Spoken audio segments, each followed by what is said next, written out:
الحمد لله رب العالمين والصلاة والسلام على رسوله النبي الكريم وعلى آله وأصحابه أجمعين أما بعد فأعوذ بالله من الشيطان الرجيم بسم الله الرحمن الرحيم وقل رب أدخلني مدخل صدق وأخرجني مخرج صدق واجعل لي من لدنك سلطانا نصيرا وقل جاء الحق وزهق الباطل إن الباطل كان زهوقا وَنُنَزِّلُ مِنَ الْقُرْآنِ مَا هُوَ شِفَاءٌ وَرَحْمَةٌ لِّلْمُؤْمِنِينَ وَلَا يَزِيدُ الظَّالِمِينَ إِلَّا خَسَارًا صدق اللہ العظیم۔ اللہم صلی علی سیدنا مولانا محمد مبارک وسلم علیہ صلاۃ سلاما کثیرا کثیرا۔ قابل عزت قابل احترام میرے بھائیوں، قابل احترام اسلامی مائیں اور بہنیں، السلام علیکم ورحمۃ اللہ وبرکاتہ۔ آج کا ہمارا سبق آیت نمبر 80 سے سٹارٹ ہوتا ہے، سورہ بنی اسرائیل کی آیت نمبر 80۔ تو یہاں تک ہم نے پچھلے درس میں کور کر لیا تھا، اور یہاں سے بات کا آغاز آگے کریں گے۔ حضور علیہ الصلوۃ والسلام کی ہجرت کا اشارہ ہے اس کے اندر، اور نبی علیہ الصلوۃ والسلام کو ایک دعا سکھائی ہے اللہ رب العالمین نے، اور حضور علیہ الصلوۃ والسلام کو یہ اللہ رب العالمین کا حکم ہو رہا ہے کہ ان الفاظ کے ساتھ آپ دعا کریں۔ تو اللہ فرماتے ہیں وَقُلْ، اے میرے نبی آپ ان الفاظ میں دعا کریں۔ وہ دعا کیا ہے؟ رب ادخلنی مدخل صدق، اے میرے رب مجھے داخل کرنا سچائی کی جگہ پر، سچائی کی جگہ پہ مجھے داخل کرنا۔ وَأَخْرِجْنِي مُخْرَجَ صِدْقٍ، اور مجھے نکالنا تو سچائی کی جگہ سے نکالنا، سچائی کے ساتھ نکالیں اور سچائی کے ساتھ داخل کریں۔ وَاجْعَلْ لِي، اور میرے لیے بنا دیں اپنی طرف سے، من لدنک اپنی طرف سے، سلطان النصیرہ، ایک قوت کو میرا مددگار، ایک طاقت اور قوت کو میرا مددگار بنا دیں اپنی طرف سے۔ تو یہ جو آیت ہے اس میں یعنی تین باتیں ہیں۔ ایک ہے میں داخل ہوں تو سچائی کے ساتھ داخل ہوں، میں نکلوں تو سچائی کے ساتھ نکلوں، اور اللہ رب العالمین کی طرف سے ایک قوت اور طاقت ہو جو میری مددگار ہو۔ تو یہ تین دعائیں اس آیت میں اللہ پاک نے سکھائی ہیں حضور علیہ الصلوۃ والسلام کو۔ اس میں جو دو خاص لفظ ہیں نا، مدخل صدق و مخرج صدق، یعنی سچائی کے ساتھ داخل ہونا اور سچائی کے ساتھ نکلنا۔ تو اس میں جو لفظ صدق ہے اس کو آپ تھوڑا سا سمجھ لیں کہ مدخل صدق کیا ہے اور مخرج صدق کیا ہے۔ تو صدق کا معنی ہوتا ہے سچائی۔ تو ایک مطلب تو اس کا یہ ہے کہ میں جہاں بھی جاؤں، کسی جگہ میں داخل ہوں اور کسی جگہ سے نکلوں، تو میرا داخل ہونا بھی سچائی کے ساتھ ہو، میرا نکلنا بھی سچائی کے ساتھ ہو۔ میں کوئی جگہ چھوڑوں تو سچ کی خاطر چھوڑوں، اور میں کسی جگہ جاؤں تو سچ کی خاطر جاؤں، تو سچائی کا دامن نہ چھوٹے، اور سچائی کی خاطر نکلوں اور سچائی کی خاطر ہی داخل ہوں۔ اور ایک اس کا مطلب ہوتا ہے صدق کا عزت اور وقار۔ اس لحاظ سے مطلب یہ بنا کہ اللہ جب میں کسی جگہ سے نکلوں تو مجھے عزت اور وقار کے ساتھ نکالنا، اور جب میں کسی جگہ داخل ہوں تو عزت اور وقار کے ساتھ داخل کرنا۔ اور ایک اس کا مطلب یہ ہوتا ہے کہ صدق کا معنی ہے مضبوطی، استحکام، رسوخ۔ تو اے اللہ جب میں کسی جگہ داخل ہوں تو مجھے ثابت قدمی عطا کرنا، اور مجھے استحکام نصیب فرمانا، اور جب میں کسی جگہ سے نکلوں تو جب بندہ نکلتا ہے تو بہت ساری چیزیں لوز کرتا ہے، بہت سارے نقصانات اٹھاتا ہے، لیکن میں جو نکلوں تو سچائی کی خاطر نکلوں، آپ کی خاطر نکلوں، تو میرے قدموں کو مضبوط کریں اور مجھے نکلنے میں بھی استحکام نصیب فرمائیں اور کسی کمزوری کو میرے دامن گیر نہ ہونے دیں۔ اور ایک اس کا معنی یہ ہوتا ہے کہ اے اللہ جب میں نکلوں تو میرے دشمن کو مجھ پہ قابو نہ دینا، اور جب میں داخل ہوں تو اس وقت بھی میرے دشمن کو مجھ پہ قابو نہ دینا۔ اس کتنی جامع دعا ہے، اس میں ساری چیزیں آ جاتی ہیں کہ میں کسی ایک زمین کو چھوڑ کے دوسری زمین میں نہیں جا رہا ہوں، تو یہ میرا نکلنا کسی بھی جگہ ہو یا داخل ہونا ہو تو کسی مکان کی خاطر یا کسی زمین کی خاطر یا کسی اور ایجنڈے کسی اور پرپس کی خاطر نہ ہو، میرا نکلنا بھی سچائی کے لیے ہو، میرا داخل ہونا بھی سچائی کے لیے ہو۔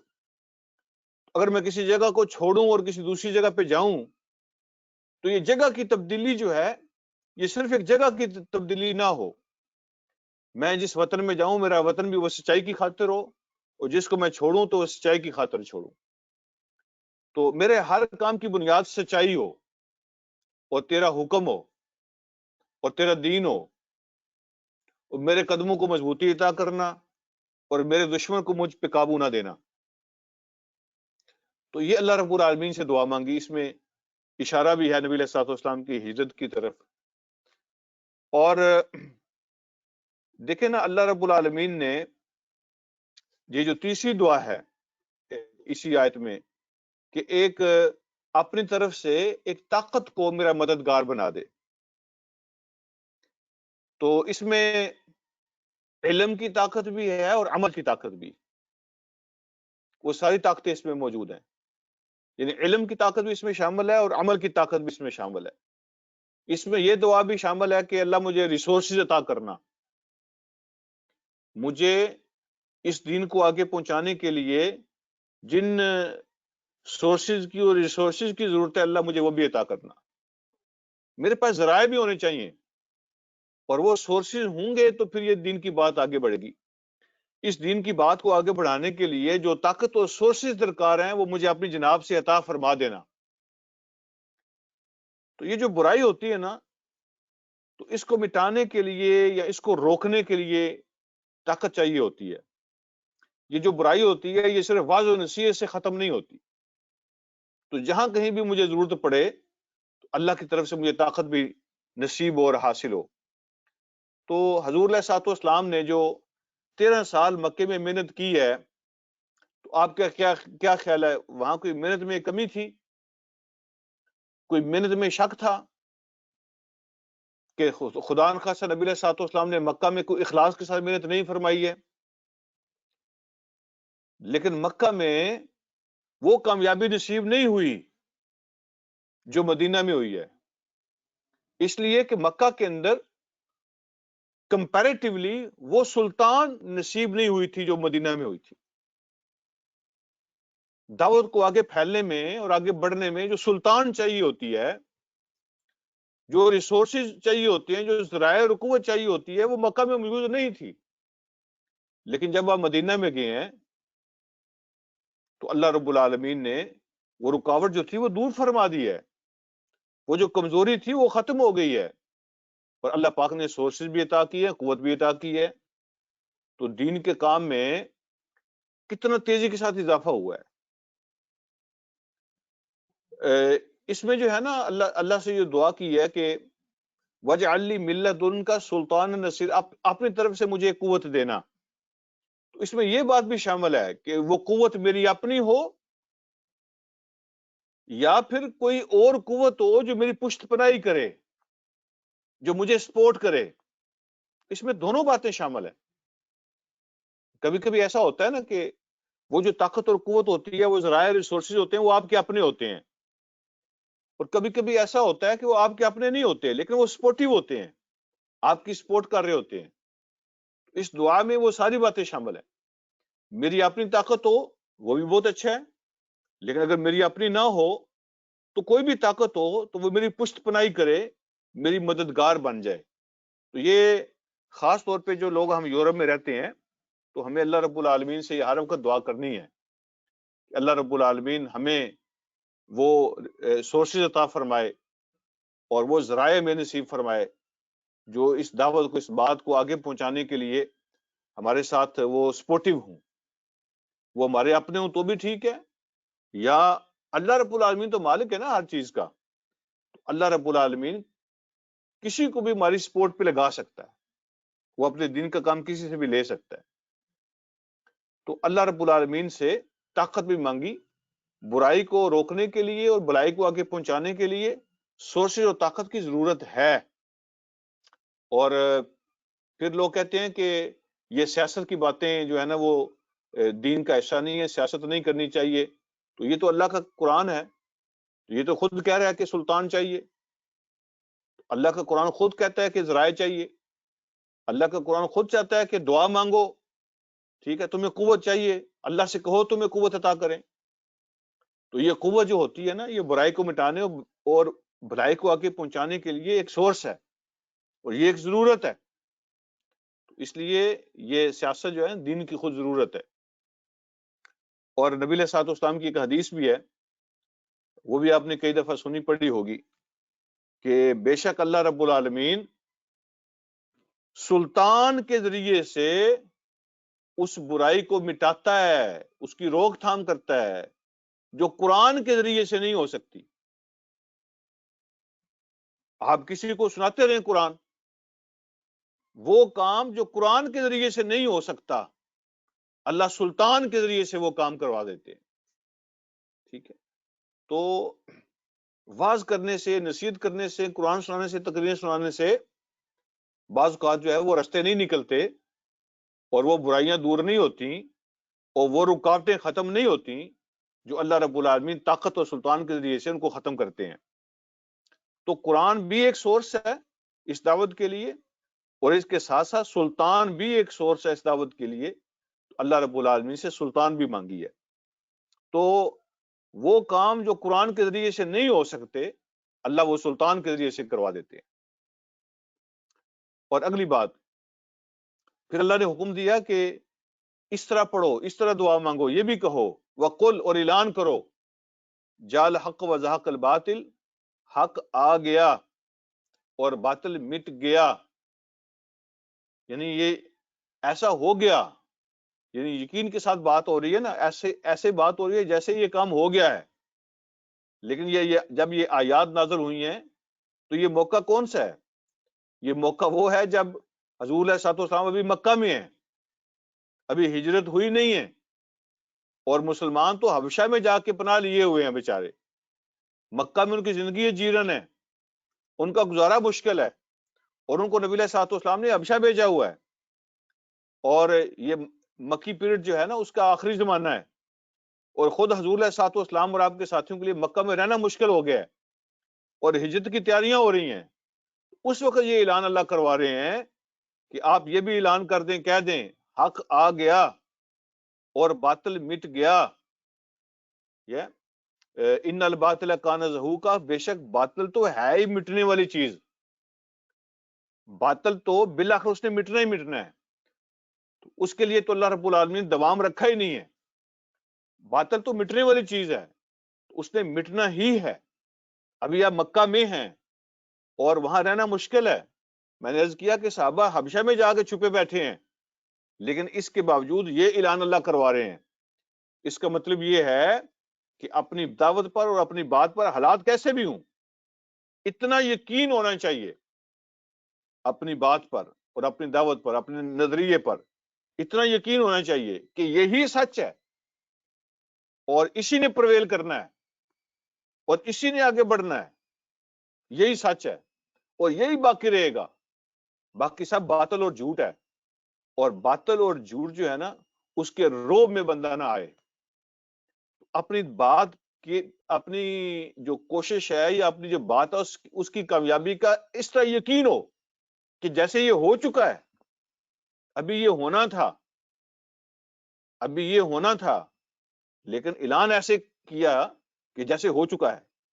ایسا یقین نہیں ہے یہ کہ یہ ہو کے رہنے والا ہے. اللہ فرماتے ہیں اعلان کر دیں کہ حق آ گیا اور باطل مٹ گیا، اور بے شک باطل تو ہے ہی مٹنے والی چیز ہے. اور اللہ رب العالمین نے اس کو پورا کیا ہے 9 سال کے اندر اندر.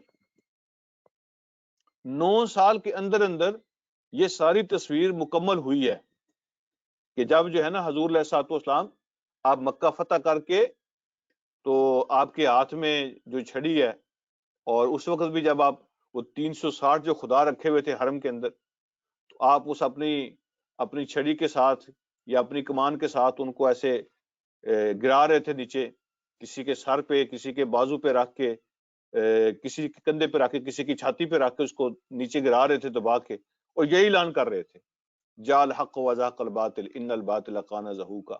اور لوگوں کی زبانوں پہ یہی ترانہ تھا جا الحق وزاق الباطل ان الباطل کان زہوقا. اللہ رب العالمین نے وہ جو یقین کا سفر شروع ہوا تھا 9 سالوں کے اندر اندر اللہ نے اس کو پورا فرما دیا. تو اس طرح اپنی دعوت پہ یقین ہونا چاہیے. اگلی بات اللہ رب العالمین ارشاد فرماتے ہیں وَنُنَزِّلُ مِنَ الْقُرْآنِ مَا هُوَ شِفَاءٌ وَرَحْمَةٌ لِّلْمُؤْمِنِينَ، کہ یہ جو ہم نے نازل کیا نا قرآن، تو جو قرآن ہم نازل کر رہے ہیں ما ہوا شفاء، اس کے اندر شفا ہے. یہ وہ قرآن ہے جس کے اندر شفا ہے. وَرَحْمَةٌ لِّلْمُؤْمِنِينَ، اور یہ رحمت کا ذریعہ ہے مومنوں کے لیے. اس کے اندر شفا ہے اور رحمت کا ذریعہ ہے مومنوں کے لیے. لیکن جو کافر ہیں، جو ظالم ہیں، وَلَا يَزِيدُ الظَّالِمِينَ إِلَّا خَسَارًا، اور ظالموں کے حق میں سوائے نقصان کے کسی چیز کا اضافہ نہیں ہوتا. ظالموں کے حق میں سوائے نقصان کے کسی چیز کا اضافہ نہیں ہوتا. تو یہ شفا اور رحمت سے بھرا ہوا ہے، لیکن اس کے باوجود ظالموں کے لیے یہ خسارہ ہی خسارہ ہے، کیونکہ وہ مانتے نہیں ہیں. اب یہاں جو لفظ استعمال کیا نا اللہ پاک نے ولا یزید الظالمین، یہ نہیں فرمایا ولا یزید الکافرین، نہ ماننے والے جو ہیں. تو اللہ کافر بھی کہہ سکتا تھا، لیکن ظالمین کہا ہے. تو اس کی وجہ یہ ہے کہ جب تک قرآن نہیں اترا تھا تو اس وقت تک تو جہالت تھی، ان کو پتہ نہیں تھا. لیکن اب تو قرآن آ گیا نا، اب قرآن کے ہوتے ہوئے اگر کوئی نہیں مانے گا تو پھر یہ ظلم ہے. جب قرآن نہیں تھا تو اس وقت ان کا عذر تھا کہ ہمیں پتہ نہیں ہے، ہم جاہل ہیں. اب تو جہالت ختم ہو گئی ہے، اب تو اللہ رب العالمین کا میسج ان تک پہنچ گیا ہے، اب تو قرآن آ گیا ہے. اب اس کے ہوتے ہوئے جو نہیں مانے گا تو وہ ظلم کرے گا. اس لیے فرمایا کہ یہ جو قرآن ہم بھیج رہے ہیں یہ تو شفا سے بھرا ہوا ہے اور رحمت سے بھرا ہوا ہے، لیکن ہے ان کے لیے جو مانتے ہیں. ملے گی شفا ان کو جو مانے گا، رحمت ملے گی اس کو جو مانے گا. اور جو ظالم بنے گا، اس کے ہوتے ہوئے نہیں مانے گا، تو اس کے لیے صفائے نقصان اور خسارے کے کسی چیز کا اضافہ نہیں ہوتا. تو یہ جو شفا ہے تو اس میں اندرونی بیرونی روحانی جسمانی ہر طرح کی شفا موجود ہے. اور قرآن تو سوشل جو بیماریاں ڈیزیز ہوتی ہیں، سوشل ڈیزیز، جو مورل ڈیزیز جو ہوتے ہیں، جو بزنس ڈیزیز ہوتے ہیں، جو فیملی ڈیزیز ہوتے ہیں، ہر طرح کی چیزوں کے لیے شفا ہے. اس کے اندر تو قانون بیان ہوا ہے جس سے انسان ان ساری بیماریوں سے، پریشانیوں سے بچتا ہے جو انسانیت کے راستے میں رکاوٹ ہیں. تو اللہ قرآن کے ذریعے سے ان کو شفا دیتا ہے. اور یہ تو قرآن جو ہے یہ سورس آف رحمت ہے، لیکن جو مانے گا اس کو ملے گی یہ رحمت، جو نہیں ملے گا مانے گا اس کے لیے خسارے کے سوا کچھ نہیں ہے. اگلی بات اللہ رب العالمین فرماتے ہیں انسان کی جو نیچر ہے اس کو بیان فرمایا کہ وَإِذَا أَنْعَمْنَا عَلَى الْإِنسَانِ أَعْرَضَ وَنَأَىٰ بِجَانِبِهِ. انسان کی نیچر یہ ہے کہ جب ہم اس کو نعمت عطا کرتے ہیں، انعمنا نعمت سے نکلا ہے، جب ہم نعمت عطا کرتے ہیں انسان کو تو اعرضا تو وہ منہ پھیر لیتا ہے، وَنَأَىٰ بِجَانِبِهِ اور ایک طرف ہو جاتا ہے، ہٹ جاتا ہے ایک سائڈ پہ، سائڈ لے لیتا ہے، پہلو بدل لیتا ہے، منہ پھیر لیتا ہے اور پہلو بدل لیتا ہے، یعنی توجہ نہیں کرتا، ناپسندیدگی کا اظہار کرتا ہے، واقف ہی نہیں بنتا، پہچانتا ہی نہیں ہے. جب نعمتیں ہم انسانوں کے اوپر نازل کر ان کو دیتے ہیں، عطا کرتے ہیں، پراسپیرٹی ہوتی ہے، آسانیاں ہوتی ہیں، تو پھر اللہ سے منہ پھیر لیتا ہے اور روح گردانی کرتا ہے اور پہچانتا ہی نہیں ہے. اس کو پھر کم یاد آتا ہے اللہ، جب خوشحالی اور آسانیاں ہوتی ہیں نا پھر اللہ کم یاد آتا ہے اس کو. وَإِذَا مَسَّهُ الشَّرُّ، اور جب اس کو تکلیف پہنچتی ہے، کوئی مصیبت آتی ہے، کانا یئوسا، تو پھر نا امید ہو جاتا ہے، پھر اس کو پھر جو ہے نا اس کی آنکھوں کے سامنے اندھیرے چھانے لگتے ہیں، پھر اس کو کوئی راستہ نظر نہیں آتا، تو پھر نا امید ہو جاتا ہے، کہتا ہے اب میرے لیے کوئی راستہ نہیں ہے، اب میرے لیے کوئی بچنے کی صورت نہیں ہے. تو یہ انسان کی نیچر اللہ نے بیان کی ہے. حالانکہ یہ قانون ہے اللہ رب العالمین کا، یہ اللہ کی سنت و طریقہ ہے، یہ اللہ کا پرنسپل ہے کہ جو آسانی میں اللہ کو یاد رکھتا ہے تو اللہ مشکل میں اس کو یاد رکھتے ہیں. آسانی میں اللہ کو یاد رکھنے سے مشکل میں اللہ رب العالمین اس آدمی کا ہاتھ پکڑتے ہیں اور اس کے سامنے اندھیرا نہیں ہونے دیتے، اللہ اس کے لیے راستے نکالتے ہیں. آسانی میں اللہ کو یاد رکھنا آسان ہے نا، جب آسانی ہے، پراسپیرٹی ہے، سکھ ہے، ٹھیک ہے، مزے ہیں، نعمتیں ہیں، تو اللہ کو یاد رکھنا آسان ہے. تو جب کوئی آسانی میں اللہ کو یاد رکھتا ہے تو اللہ مشکل میں اس کو یاد رکھتے ہیں اور اللہ اس کی مشکل کو حل کرتے ہیں. تو اللہ فرماتے ہیں انسان کی نیچر یہ ہے کہ جب نعمتیں اور آسانی آتی ہیں تو بھول جاتا ہے، منہ پھیر لیتا ہے، پہلو تہی کر جاتا ہے، اور جب مصیبت آتی ہے تو پھر مایوس اور نا امید ہو جاتا ہے. قل، ان کو بتا دیں، کل یعمل علی شاکلتہ، ہر کوئی عمل کرتا ہے اپنے طریقے پر، ہر کوئی عمل کرتا ہے اپنے طریقے پر، جو اس کی چوائس ہے، جو اس کی سمجھ آتی ہے اس کو، جو وہ پسند کرتا ہے، جو اس کی کمپنی جس طرح کی اس کو ملتی ہے. شاکلہ کا ایک معنی کمپنی بھی ہوتی ہے، شاکلہ کا ایک معنی جو ہے نا وہ کمپنی بھی ہوتی ہے. جیسے کبوتر کبوتروں کو پسند کرتے ہیں، باز بازوں کو پسند کرتے ہیں، اپنی جنس کی چیزوں کو لوگ پسند کرتے ہیں. جو جس کی جنس ہوتی ہے نا اس کو پسند کرتا ہے، وہ اس کی طرف وہ کھنچا ہوا چلا جاتا ہے. جو برا آدمی ہوتا ہے تو اس کی نیچر بری ہو جاتی ہے جب، تو وہ برائیوں کی طرف وہ کھنچا چلا جاتا ہے. اور جو نیک آدمی، اچھا آدمی ہوتا ہے، اچھائیوں کو پسند کرنے والا، تو وہ اچھائیوں کو تلاش کرتا ہے، اس طرف وہ جاتا ہے. تو جو جس کی کمپنی ہوتی ہے اس طرح کا وہ بنتا چلا جاتا ہے. اور ہر کوئی اپنی چوائس، اپنے طریقے کے مطابق عمل کر رہا ہے. فیصلہ کب ہوگا؟ ویسے تو ہر بندے کہتا ہے میں کامیاب ہوں، مجھ سے بہتر کوئی نہیں ہے، مجھ سے زیادہ کامیاب کوئی نہیں ہے، مجھ سے زیادہ سمجھدار کوئی نہیں ہے. اللہ فرماتے ہیں ہر کوئی اپنی سمجھ و طریقے کے مطابق عمل کر رہا ہے. فَرَبُّكُمْ أَعْلَمُ بِمَنْ هُوَ أَهْدَىٰ سَبِيلًا، لیکن تیرا رب بھی سب سے بہتر جانتا ہے کہ ان میں سے سیدھے راستے پہ کون ہے. بِمَنْ هُوَ أَهْدَىٰ، زیادہ ہدایت کا راستہ کس کے پاس ہے، زیادہ بہتر راستہ کس کے پاس ہے، سیدھا راستہ کس کے پاس ہے. یہ فیصلہ اللہ رب العالمین کی ذات کرے گی. انسان نے تو گلے میں ٹیگ لگائے ہوئے ہیں نا کہ مجھ سے اچھا، مجھ سے بہتر تو ہے ہی کوئی نہیں. اللہ فرماتے ہیں تیرا رب یہ فیصلہ کرے گا کہ اچھا کون ہے، بہتر کون ہے، ہدایت پر کون ہے. اب اگلی ان کے ایک سوال کا جواب دیا ہے اللہ رب العالمین نے. اللہ فرماتے ہیں وَيَسْأَلُونَكَ عَنِ الرُّوحِ، یہ آپ سے پوچھتے ہیں روح کے بارے میں، روح کے بارے میں یہ آپ سے سوال کرتے ہیں کہ یہ روح کیا چیز ہوتی ہے. قُلِ الرُّوحُ مِنْ أَمْرِ رَبِّي، ان کو بتا دیں کہ یہ روح ہوتی ہے، یہ میرے رب کے حکم سے آتی ہے، یہ میرے رب کا ایک حکم ہے جو سامنے آتا ہے.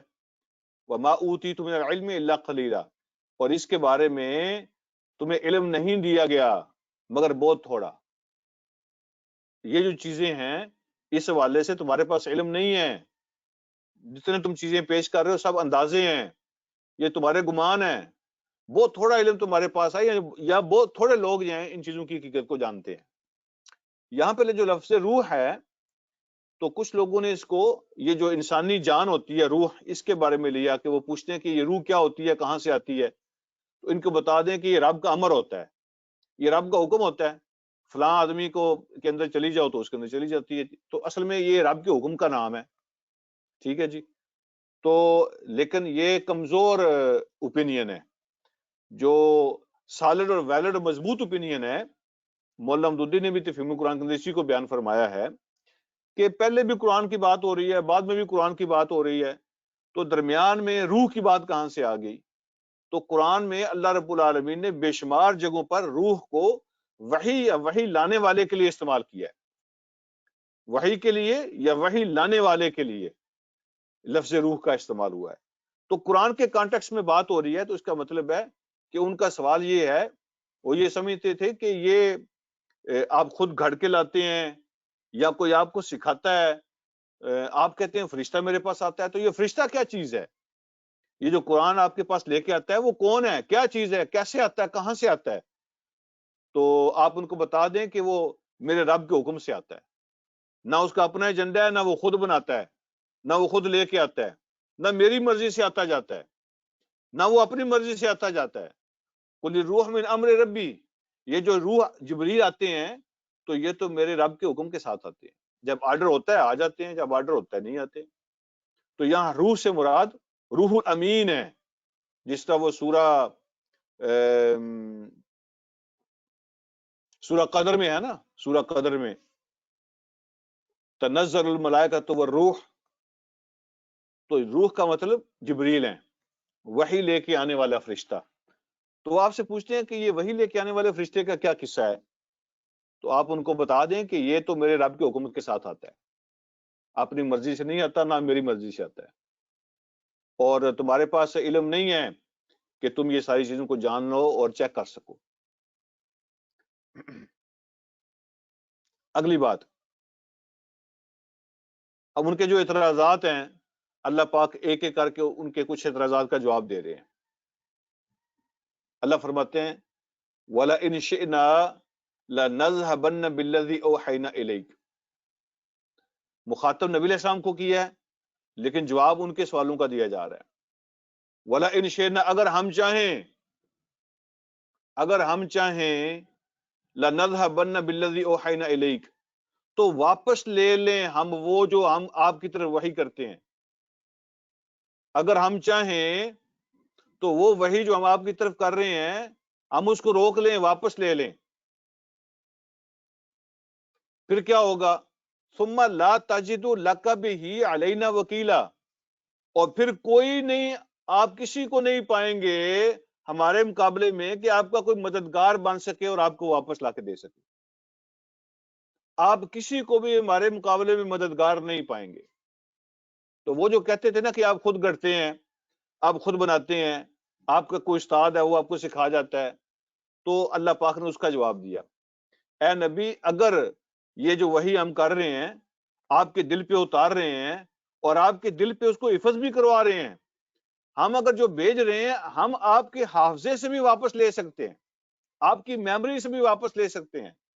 اگر ہم اس کو واپس لے جائیں تو کوئی نہیں ہے جو آپ کو واپس دلا سکے، کوئی نہیں ہے جو اس کو روک سکے، آپ کسی سے مدد نہیں لے سکتے۔ اگر آپ کی اپنی ہوتی تو آپ اس کو دوبارہ بنا سکتے تھے، آپ اس کو دوبارہ بنا لیتے۔ اگر یہ کلام آپ نے خود گڑھا ہے آپ اس کو دوبارہ بنا لیں، لیکن ایسا نہیں ہے۔ جو ہم وحی کر رہے ہیں اگر ہم اس کو واپس لے جائیں تو کوئی نہیں ہے جو آپ کو دے سکے، نہ ہی آپ خود تیار کر سکتے ہیں، نہ کوئی اور آپ کی مدد کر سکتا ہے۔ تو اللہ رب العالمین نے بیسیکلی ان کے سوال کا جواب دیا ہے کہ یہ میرے نبی کی بنائی ہوئی باتیں نہیں ہیں، یہ اللہ رب العالمین کی طرف سے وحی کی ہوئی باتیں ہیں، اور اگر اللہ واپس لے جائیں تو کوئی اور سورس نہیں ہے ان کو ملنے کا۔ فرمایا الا رحمت من ربک، یہ تو تیرے رب کی طرف سے صرف اور صرف رحمت ہے، یہ تو اللہ تیرے رب کی طرف سے خاص رحمت ہے کہ آپ کے پاس آپ کے دل میں وہ موجود ہے اور وہاں وہ محفوظ ہے، اور اللہ رب العالمین ہر روز سچویشن کے مطابق آپ کو گائیڈ کر رہا ہے اور انسانوں کی ہدایت کے لیے گائیڈ کر رہا ہے، اسی میں انسانوں کی فلاح اور بہتری ہے۔ یہ تیرے رب کی بہت بڑی رحمت ہے، یہ اللہ کی رحمت کا اظہار ہے اور اللہ کی محبت کا اظہار ہے انسانوں کے لیے کہ وہ ان کو گائیڈ کر رہا ہے، ان کی ضرورت کے مطابق ان کو گائیڈنس دے رہا ہے۔ ان فضلہ کان علیک کبیرہ، بے شک اس کا فضل آپ کے اوپر بہت بڑا ہے، یہ بہت بڑا اس کا آپ کے اوپر فضل ہے کہ وہ آپ کو عطا کر رہا ہے، ورنہ وہ لے جائے تو کوئی آپ کو دے نہیں سکتا۔ یہ اس کا بہت بڑا فضل ہے جو آپ کو عطا اللہ رب العالمین کرتے ہیں۔ جی اگلی بات اللہ رب العالمین ارشاد فرماتے ہیں قل لا اجتمعت الانس والجن، اے نبی یہ بھی اعلان کر دیں کہ اگر اکٹھے ہو جائیں سارے جن اور انسان، اگر اکٹھے ہو جائیں سارے جن اور سارے انسان، لا اجتمعت الانس والجن، سارے جن مل جائیں اکٹھے ہو جائیں، سارے انسان اکٹھے ہو جائیں، کس کام کے لیے؟ علی، اس کام کے لیے ان یاتوا بمثل ھذا القرآن، کہ وہ بھی بنا کے لے آئیں، پیش کر لیں اس قرآن جیسی کوئی چیز. سارے جن، سارے انسان کٹھے ہو کے زور لگائیں، جینیس کٹھے ہو جائیں، سارے دماغ کٹھے ہو جائیں، اور وہ کوشش کریں کہ اس قرآن کی طرح کا کوئی چیز بنا کے لے آئیں. لا یاتون بمثلہ، وہ اس طرح کی کوئی چیز نہیں لا سکتے. ولو کان بعضهم لبعض ظہیرا، اگر وہ سارے ایک دوسرے کی مدد میں لگ جائیں، اگر وہ سارے ایک دوسرے کی مدد میں لگ جائیں تو وہ سارے مل کر بھی اس طرح کی کوئی چیز نہیں لا سکتے. کیا مطلب ہے؟ یہ پہلے بھی کئی دفعہ بات ہو چکی ہے. کیا جن اور انسان مل کے کوئی عربی عبارت نہیں لکھ سکتے؟ جس طرح قرآن کی عربی عبارت ہے، اس میں کچھ سٹوریاں لکھی ہوئی ہیں، کچھ باتیں لکھی ہوئی ہیں، اس طرح کی باتیں وہ نہیں لکھ سکتے، یا کوئی پیراگراف عربی میں نہیں لکھ سکتے. یہ مطلب نہیں ہے اس کا. اس کا مطلب یہ ہے کہ جو اسلوب قرآن کا ہے، جو استدلال جس طرح قرآن پیش کرتا ہے، جو تعلیمات قرآن پیش کرتا ہے، اور جو تاریخ قرآن پیش کرتا ہے، جو حقائق قرآن پیش کرتا ہے، جو سچائیاں قرآن پیش کرتا ہے، جن کو کبھی کوئی جھٹلا نہیں سکتا اور جن کو کبھی کوئی چیلنج نہیں کر سکتا، تو اس طرح کی چیزیں، وہ اسلوب، وہ سٹائل، وہ استدلال، وہ تعلیمات، وہ حقائق، ان چیلنجیبل ریالٹیز، وہ کوئی اور پیش نہیں کر سکتا، کوئی بھی نہیں کر سکتا. سارے جن انسان مل جائیں تو بھی نہیں کر سکتا. تو اگر کوئی کر سکتا ہے تو وہ پیش کرے. بمثل ھذا القرآن، جو اس قرآن کی طرح ہو، اس کا استدلال بھی ایسے، اس کا اسلوب بھی ایسے، اس کا سٹائل بھی ایسے، اس کے حقائق بھی ایسے ہی ہو. چند عربی الفاظ کی بات نہیں ہو رہی ہے. بمثل ھذا القرآن، اس قرآن کی طرح کی کوئی چیز. تو ایک چیلنج کا مطلب تو یہ ہے کہ جو قرآن کا سٹائل ہے، جو قرآن کے حقائق ہیں، جو قرآن کی سچائیاں ہیں، وہ پیش کرو. دوسری اس کے اندر دیکھیں نا، 40 سال تک حضور علیہ الصلوۃ والسلام نے لوگوں کو قرآن نہیں بتایا. 40 سال آپ وہاں رہے ہیں، آپ نے نہ کوئی ان کو کوئی چیز سنائی ہے، نہ کہا ہے کہ مجھ پہ وحی آئی ہے، نہ کوئی قرآن کے کوئی کسی چیز کو قرآن کے طور پہ کسی چیز کو پیش نہیں کیا. 40 سال تک آپ نے خاموشی کے ساتھ زندگی بسر کی ہے. ٹھیک ہے. تو اگر یہ آپ کی طرف سے ہی تھا، خود آپ نے بنایا ہوتا، تو پہلے اس طرح کی کسی بات کا اشارہ تک نہیں ہوا.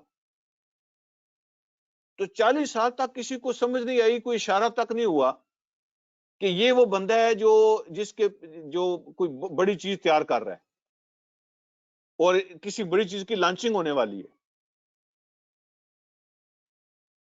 اچھا، تیسری بات اس میں یہ ہے کہ حضور علیہ الصلوۃ والسلام جب قرآن پیش کرتے ہیں، آپ قرآن سناتے ہیں، تو قرآن سنا کے آپ کہیں چھپ جاتے ہیں، چلے جاتے ہیں؟ نہیں، اسی سوسائٹی میں رہتے ہیں نا. آپ قرآن سنا کے چھپ تو نہیں جاتے. تو جب آپ قرآن سناتے ہیں، اس کے بعد بھی آپ باتیں کرتے ہیں نا لوگوں سے، تقریریں کرتے ہیں، خطبے دیتے ہیں، گفتگو کرتے ہیں. تو کیا جو آپ قرآن سناتے ہیں اور آپ جو تقریریں کرتے ہیں، وہ دونوں ایک جیسی ہوتی ہیں؟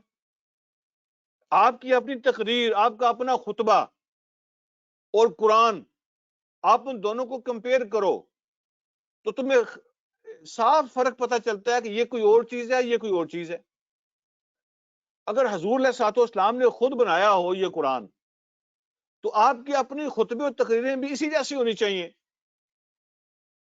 حالانکہ ہر بندہ کہتا ہے کہ جب آپ قرآن پیش کرتے ہیں تو وہ تو کوئی بالکل ہی کوئی انوکھی اور الگ چیز ہوتی ہے، اور جب آپ نارمل تقریر کرتے ہیں، اپنی طرف سے کوئی خطبہ ارشاد فرماتے ہیں، کوئی بات گفتگو کرتے ہیں، وہ بالکل اس کا سٹائل الگ ہوتا ہے. ایک بہت بڑا فرق ہے جس سے پتہ چلتا ہے بمثل ھذا القرآن.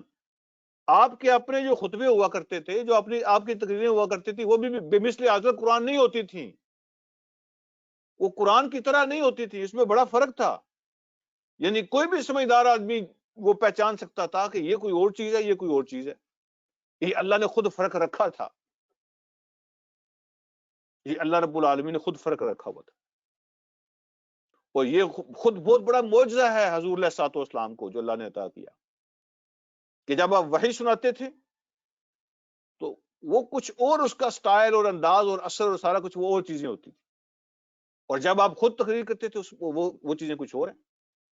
آپ وہاں موجود ہیں, ہر فرق سمجھنے والا سمجھ رہا تھا یہ کوئی اور چیز ہے, یہ کوئی اور چیز ہے. اللہ فرماتے ہیں یہ قرآن کی طرح کی کوئی چیز کوئی نہیں پیش کر سکتا, اور خود نبی بھی, میرا نبی بھی نہیں پیش کر سکتا. یہ صرف اور صرف اللہ کی طرف سے آتے ہیں. اگلی بات اللہ فرماتے ہیں وَلَقَدْ صَرَّفْنَا لِلنَّاسِ فِي هَذَا الْقُرْآنِ مِنْ كُلِّ مَثَلٍ, ہم نے ہر طریقے سے پھیر پھیر کے لوگوں کے لیے اس قرآن کے اندر ہر طرح کی مثال پیش کی ہے. صرفنا کا معنی ہوتا ہے مختلف طریقوں سے کوئی چیز پیش کرنا, کبھی دائیں سے, کبھی بائیں سے, کبھی یہ سٹائل, کبھی وہ سٹائل, کبھی سختی, کبھی نرمی, کبھی غصہ, کبھی محبت, کبھی یہ دلیل, کبھی وہ دلیل. یعنی کسی انسان کو سمجھانے کا جو بھی اسلوب اور طریقہ ہو سکتا تھا, جس طرح کی مثال سے بھی کوئی بندہ سمجھ سکتا ہو. تمہارے اپنے جسم کی مثالیں, تمہارے اندر کی مثالیں, تمہاری سوسائٹی کی مثالیں, فضا کی مثالیں, پرندوں کی مثالیں, جانوروں کی مثالیں, آسمانوں کی مثالیں, یعنی انٹرنل اور ایکسٹرنل ہر طرح کی مثالیں دے کے اللہ رب العالمین نے باتوں کو سمجھایا ہے. یہ وہ بات ہے جو اللہ فرماتے ہیں وَلَقَدْ صَرَّفْنَا لِلنَّاسِ فِي هَذَا الْقُرْآنِ مِنْ كُلِّ مَثَلٍ, ہم نے پھیر پھیر کے طرح طرح سے انسانوں کے لیے اس قرآن کے اندر ہر طرح کی باتیں اور مثالیں پیش کی ہیں. لیکن کیا ہوا ہے فَأَبَى أَكْثَرُ النَّاسِ إِلَّا كُفُورًا, تو اکثر لوگوں نے ان مثالوں کو قبول نہیں کیا, سوائے ناقدری اور کفر کے انہوں نے کسی بات کو قبول نہیں کیا. کفور جو ہے نا, کفر اور ناقدری, سوائے اس کے انہوں نے کسی بات کو قبول نہیں کیا. اللہ نے کوئی کسر نہیں چھوڑی. اور پھر اگلی بات اللہ فرماتے ہیں وہ کہا کرتے تھے, یعنی وہ ڈیمانڈ کیا کرتے تھے کبھی کبھی, تو وہ کہہ دیتے تھے اچھا اگر آپ واقعی اللہ کے نبی ہیں تو پھر ہماری یہ ڈیمانڈ پوری کریں. ایسے ہی جیسے بندہ پہیلیاں نہیں بجھاتا, پہیلیاں پیش کرتا ہے, اگر یہ چیز جو ہے نا ادھر وہ وہاں چلی جائے, وہ چیز یہاں آ جائے تو ہم آپ کو مان لیں گے اللہ کے نبی. اس طرح کی باتیں تو وہ اللہ رب العالمین نے بیان کی, ان کے اعتراضات کو بیان کیا. وقالو, وہ کہتے تھے لن نؤمن لک, ہم آپ پر کبھی ایمان نہیں لائیں گے, ہم آپ کی بات نہیں مانیں گے, کبھی نہیں مانیں گے, حتی, جب تک, تفجر لنا من الارض ينبوعا, آپ ہمارے لیے زمین سے چشمہ جاری نہ کر دیں. آپ یہاں کھڑے ہیں نا, اپنا پاؤں مارے, زمین سے چشمہ نکل آئے, ہم مان لیں گے. ہم آپ کی بات بالکل نہیں مانیں گے جب تک آپ زمین سے ہمارے لیے چشمہ جاری نہ کر دیں. تفجیر کا معنی ہوتا ہے پھٹنا, زمین پھٹے اور اندر سے چشمہ نکل آئے. تو آپ چشمہ نکال کے دکھائیں ہمیں تو ہم دیکھیں, مانیں گے کہ آپ کے پاس کوئی طاقت ہے. اچھا اگلی بات, او تکون لک جنت من نخیل وعنب, یا پھر یہ ہو کہ آپ کے لیے باغات ہوں کھجوروں کے, انگوروں کے. آپ کو بہت بڑا سیٹ ہونا چاہیے, آپ کو بہت بڑا سرمایہ دار ہونا چاہیے, آپ کی حویلیاں باغات ہونے چاہیے, کسی بڑے اور امیر آدمی کو نبی ہونا چاہیے اللہ کا. تو کہتے تھے او تکون لک جنت من نخیل وعنب, یا پھر آپ کے پاس باغات ہوں کھجوروں کے اور انگوروں کے, فتفجر الانہار خلالها تفجیرا, اور صرف باغ نہیں ہونے چاہیے, ان کے نیچے ان کے اندر نہریں بھی بہتی ہونی چاہیے, ان باغوں کے اندر نہریں بہ رہی ہوں, ٹھیک ہے جی, ایسے ماحول بنا ہوا ہو, آپ کا بہت بڑے بڑے باغات ہوں, نہریں ان کے اندر چل رہی ہوں جو ان کے پانی کو سیراب کر رہی ہوں. اس طرح کا شخص, اس طرح کی شخصیت ہو اور اس کو ہم نبی مانیں. اچھا پھر وہ کہتے تھے او تسقط السماء کما زعمت, یا پھر یہ ہے کہ آسمان سے کوئی عذاب کا ٹکڑا ٹوٹ کے ہمارے اوپر آ گرے, آسمان سے کوئی عذاب کا ٹکڑا ہمارے اوپر آ کے ٹوٹ گرے. کما زعمت علینا, جس طرح آپ ہمارے بارے میں سمجھتے ہیں کہ اگر تم نے نہیں مانا تو تم پر عذاب آ جائے گا آسمانوں سے, تم پہ پتھروں کی بارش ہوگی اور تمہیں تباہ کر دیا جائے گا. تو اچھا پھر ایسی بات ہے تو پھر وہ کر کے دکھا دو. اور تسقط السماء, یا پھر آپ گرا لیں ہمارے اوپر آسمان کو, کما زعمتا, جس طرح آپ سمجھتے ہیں ہمارے اوپر, کیا چیز, کیسا فن, کوئی عذاب, عذاب بھیج دیں آسمانوں پہ. یہ پیج اوپر کریں بٹی صاحب. تو آپ ہمارے اوپر آسمانوں سے عذاب گرا دیں. ٹھیک ہے جی. یا پھر وہ کہتے تھے او تأتی باللہ والملائکۃ قبیلا، یا پھر آپ اللہ کو اور فرشتوں کو ہمارے روبرو کریں. قبیلہ کا معنی ہوتا ہے آمنے سامنے، ایک دوسرے کے آمنے سامنے، فیس ٹو فیس. یا پھر اللہ کو فرشتوں کو ہمارے فیس ٹو فیس لے آئیں. وہ آ کے کہیں چودھری صاحب، خان صاحب، راجہ صاحب یہ میرے نبی ہیں، اور وہ کہیں کہ جی ہم فرشتے ہیں، ہم ان کے لیے کام کرتے ہیں، ہم نے ان کو بھیجا ہے، تو آپ ان کی بات کو مان لیں. یا پھر یہ کر کے دکھا دیں. یا پھر کہتے تھے او یکون اللہ کا بیت من زخرف،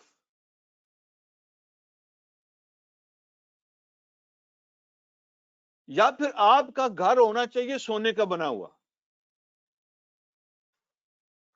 او یکون اللہ کا بیت من زخرف، یا پھر آپ کا گھر بنا ہونا چاہیے سونے کا،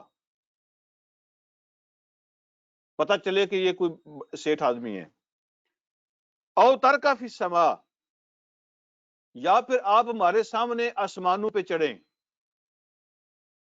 یہ ترقہ جو ہے ترقی کا معنی، یہ ترقی سے نکلا جو ہم اپنی زبان میں استعمال کرتے ہیں. ترقی کا معنی ہوتا ہے ڈیولپمنٹ، اوپر جانا، بہتر سے بہتر ہونا، اوپر جانا. یا پھر آپ ہمارے سامنے آسمانوں میں چڑھ کے دکھائیں، سیڑھی لگائیں، آسمانوں پہ چڑھیں. اور پھر انہوں نے کہا وَلَن نُؤْمِنَ لِرُقِيِّكَ، آپ کا صرف چڑھ جانا بھی کافی نہیں ہم مانیں گے. آپ کے آسمانوں میں چڑھ جانے کو بھی ہم کافی نہیں مانیں گے. حَتَّى تُنَزِّلَ عَلَيْنَا كِتَابًا نَقْرَؤُهُ، جب تک آپ ہمارے پاس کتاب لے کر واپس نہیں آئیں گے جس کو ہم خود پڑھیں. ایک معنی اس کا خط بھی ہے، خط لے کے آئیں ہمارے نام. ٹھیک ہے. اس کو دوبارہ دیکھیں. او ترکا فی السماء، یا تم آسمان میں چڑھو. ٹھیک ہے. اور پھر کہا وَلَن نُؤْمِنَ لِرُقِيِّكَ، ایک منٹ. وہ کہتے ہیں صرف آسمان پہ چڑھنا بھی ہم نہیں مانیں گے. ہم تب مانیں گے جب آپ آسمان پہ جائیں. وَلَن نُؤْمِنَ لِرُقِيِّكَ، آپ کا صرف چڑھنا بھی آسمان کی طرف وہ ہم نہیں مانیں گے. حَتَّى تُنَزِّلَ عَلَيْنَا كِتَابًا، جب تک کہ آپ لے کے نہیں آتے ہمارے پاس خط. نَقْرَؤُهُ، ہم خود اس کو پڑھیں گے. ہمارے نام کا خط آئے گا، ہم اس کو پڑھیں گے. اس میں لکھا ہوا ہے کہ فلاں فلاں فلاں فلاں فلاں، تو یہ ہمارے نام خط آئیں جناب، وہ ہم پڑھیں گے تو پھر ہم مانیں گے کہ آپ کو واقعی اللہ کے نبی ہیں. ان ساری باتوں کے جواب میں اللہ رب العالمین نے ایک مختصر سا فقرہ ارشاد فرمایا اور بات کو ختم کر دیا. یہ اس قابل نہیں تھے اعتراضات کہ ان کو انٹرٹین کیا جاتا، ان کا رسپانس کیا جاتا. اتنے بےہودہ اور فضول اعتراضات تھے یا سوالات تھے یا مطالبات تھے کہ اللہ رب العالمین نے ان کو انٹرٹین ہی نہیں کیا. ایک ہی بات ارشاد فرمائی، قل، ان کو بتا دیں، سبحان ربی، میرا رب ان ساری، یہ سارے جو ڈرامے تم پیش کر رہے، میرا رب ان ساری باتوں سے پاک ہے. میرا رب پاک ہے. حل کنت الا بشر رسولا، میں نے کبھی کسی اور چیز کا دعویٰ کیا ہے تمہارے سامنے؟ حل کنت، میں نہیں ہوں مگر ایک بشر جس کو رسول بنایا گیا ہے. میں ایک بشر ہوں جسے رسول بنایا گیا، جس کے پاس وحی آتی ہے، جس کے پاس فرشتہ آتا ہے، اللہ کا پیغام پہنچاتا ہے. میں اس کے سوال میں نے کسی اور بات کا دعویٰ کیا ہے کبھی؟ میں نے کبھی کہا ہے میں سیٹھ ہوں، میرے بڑے باغات ہیں، میرے بڑے خزانے ہیں؟ میں نے کبھی کہا ہے خزانوں کی بات کی ہے تمہارے سامنے؟ میں نے کبھی حویلیوں کے دعوے کیے ہیں؟ میں نے کبھی کہا ہے کہ میں پاؤں ماروں تو چشمے نکال دیتا ہوں؟ میں نے کبھی کہا ہے کہ تم یہاں کھڑے ہو تو میں آسمانوں میں تمہیں چڑھ کے دکھاتا ہوں اور وہاں سے تمہارے یہ چیزیں کر کے دکھاتا ہوں تمہیں؟ کبھی میں نے اس طرح کے دعوے کیے ہیں؟ اگر تم نے کوئی چیز چیک کرنی ہے تو یہ چیک کرو کہ جو کلام میرے پاس آتا ہے وہ کیسا ہے، وہ چیک کرو. اگر تم نے پرکھنا ہی ہے اور چیک ہی کرنا ہے تو اس پیغام کو پرکھو جو میں پیش کرتا ہوں. جو دعوت میں دیتا ہوں اس کو چیک کرو، جو اخلاق میں پیش کرتا ہوں ان کو چیک کرو، میرے کردار کو چیک کرو، میری ڈیلنگ کو چیک کرو، میرے ایٹیچیوڈ کو چیک کرو. جو چیزیں چیک کرنے والی ہیں وہ چیک کرو. اگر ان کے اندر جان نہیں ہے، دلیل نہیں ہے، لاجک نہیں ہے، اور یہ اپیلنگ نہیں ہے، تو اس کی بات کرو۔ یہ عجیب ٹکوسلے تم میرے سامنے پیش کر رہے ہو۔ اگر تم نے سوال اٹھانے ہیں تو ان چیزوں پہ سوال اٹھاؤ، میرے بارے میں بات کرو، میرے پیغام کے بارے میں بات کرو۔ تو فرمایا کہ حل کن تو اللہ بشر رسول، میں تو نہیں ہوں سوائے اس کے کہ بشر ہوں جس کو اللہ رب العالمین نے رسول بنایا، جس پہ اللہ کی وحی آتی ہے۔ اللہ پیغام بھیجتے، میرے پیغام پہ بات کرو، میرے پیغام پہ بات کرو۔ تو لوگ ایسے ہی کرتے ہیں نا، جب بات کا جواب نہیں نہ ہوتا، کسی کی دلیل کا جواب نہ ہو، تو پھر بندہ کہتا ہے اس کی داڑھی دیکھو، اس کی ٹوپی دیکھو، ٹھیک ہے جی، اس کی گاڑی دیکھو، اس کا گھر دیکھو، اس کا فلان چیز دیکھو، پھر ان چیزوں پہ طرح، تاکہ وہ بندے کو جو ہے نا مشکوک بنایا جائے، اس کی پرسنالٹی کو ایسی چیزیں کی جائیں کہ بس لوگوں کی نظروں میں اس کی عزت کو کم کرنے کی کوشش کی جائے۔ بس جب دلیل کا جواب نہیں ہوتا تو پھر پرسنل اٹیک ہوتے ہیں، پھر کریکٹر اساسینیشن ہوتی ہے۔ یہ آج کی بات نہیں ہے، یہ قرآن نے پیش کیا ہے۔ اچھا جی، وہ کہتے تھے کہ اچھا ہم نے جو مطالبہ کیا تھا وہ پورا ہوا نہیں، نہ ہوا، ہم تمہیں بتاتے تھے یہ کچھ نہیں کر سکتا۔ چڑھا آسمانوں میں؟ نہیں نہ چڑھا، ہم تمہیں بتاتے تھے یہ کچھ نہیں ہے۔ اس کے گھر سونے کا بنا؟ نہیں نہ بنا، ہم تمہیں بتاتے تھے یہ کچھ نہیں کر سکتا۔ اچھا اس نے چشمہ نکالا؟ نہیں نہ نکالا، ہم نے تمہیں بتایا تھا یہ کچھ نہیں کر سکتا۔ تو یہ تھا ان کا سٹائل، یہ ان کا سٹائل تھا۔ دلیل کا جواب دلیل سے نہیں دے سکتے تھے، جب بات کو اپنی بات سے رد نہیں کر سکتے تھے تو پھر اس طرح کے ڈرامے کرتے تھے۔ دیکھو کچھ ہوا نہیں ہوا، ہم نے تمہیں بتایا تھا یہ کچھ نہیں ہے۔ تو یہ آج کے زمانے کی چیز نہیں ہے، قرآن نے پیش کیا ہے، اور یہ ہمیشہ سے مینٹالٹی سیم ہی ہوتی ہے، مینٹالٹی سیم ہی ہوتی ہے۔ وقت جو ہے نا وہ چینج ہوتے رہتے ہیں، انسان کا ذہن جو ہے نا وہ اسی طرح کا ہوتا ہے۔ بس جو فرق پڑتا ہے وہ یہ ہے کہ جو اعتراضات ہوتے ہیں ان کی فارم تھوڑی سی چینج ہو جاتی ہے، فارمیٹ اس کا چینج ہو جاتا ہے، بس باقی اللہ مجھے اور آپ کو سمجھنے کی عمر کی توفیق عطا فرمائے۔ وآخر دعوانا الحمدللہ رب العالمین۔